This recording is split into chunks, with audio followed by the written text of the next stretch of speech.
I wonder, as Pat is on Petionville heading to the post here for this 61st Ohio Derby of '95, if he can remember 1980, Dave, he won it here with Stone Manor. You know, there's a few musical saddle games being played this afternoon. 4 of the 6 horses in this race have new riders, and one interesting one is I Still Believe. Eddie Maple has never ridden this horse, number 7, but he has a connection in that he rode Believe It, the sire, in the Triple Crown that affirmed one. Let's go upstairs now to Tom Durkin as number 5, Petionville, moves into line. The 3 horses to watch here are number 2, Oliver's Twist. He's 6-5. Number 4, Dazzling Falls, is a 2-1. And number 5, Petionville, who's a 5-2. I Still Believe in the gate, ready for the start of the 61st Ohio Derby, and they're off. Petionville got off to a good start today. Sveikatas down toward the inside is there. Oliver's Twist is up close, and on the far outside, here comes I Still Believe. And long shot Wishful Song is right up there as they move under the line the first time. And I Still Believe will go out to establish the early lead. Leading the pack into the first turn, he's there by a length and a half.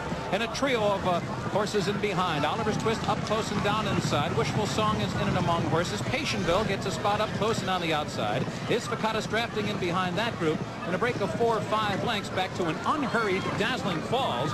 And a sharp first quarter, 22 4/5 seconds. I Still Believe running at an enterprising rate here, leading by 3/4 of a length, and he's prompted by Petionville on the outside, right there running second. Oliver's Twist is third. Sveikatas shoots up an opening on the inside. Wishful Song is done already after a half mile of 46 3. Dazzling Falls is still unhurried beneath Tori Nakatani as they move midway up the backstretch. A half mile left here in the Ohio Derby, and the leader is still I Still Believe. Petionville alongside, and Pat Day patient with him. He's in no hurry to go by.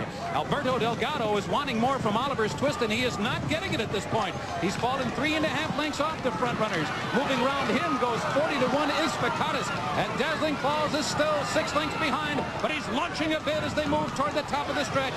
I Still Believe racing for the challenge from Petionville.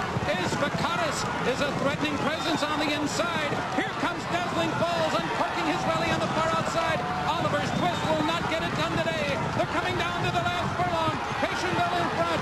On the outside, Dazzling Falls is coming hard. Petionville, Dazzling Falls. It's going to be very close. Petionville digging down. Dazzling Falls, the last gasp line. Photo finish, I thought. Petionville got his nose on the wire first, but Dazzling Falls was right there. Their noses were going up and down on the line. Sveikatas was third, and here beneath me, I see Oliver's Twist being pulled up this afternoon. The time was 1 minute 48 4/5 seconds. What a stretch drive of Petionville under the Hall of Famer Pat Day, battling down the stretch with Dazzling Falls, who was trying for his 4th Derby victory in 4 different states. The photo sign is on the board. We're going to have to take a close look before we can make anything of it. But I Still Believe in the blue and white checks. He can't get any more out of his horse, but Pat Day still have something left in the black colors between horses with Petionville. On the outside, Dazzling Falls. At the rail, a surprising Sveikatas, who was way up the track in the Belmont, and with just 1 week's rest comes back to finish a creditable third. But as they come to the wire, Petionville on the inside gets the victory by a nostril. Dazzling Falls on the outside, who was far back early, second in the photo finish. Unofficially, it's Pat Day. He doesn't have to talk to the stewards today, and the photo finish will probably show him to be the unofficial winner of the Ohio Derby 1995. Chris? The sign is still up. We're still trying to figure out a winner.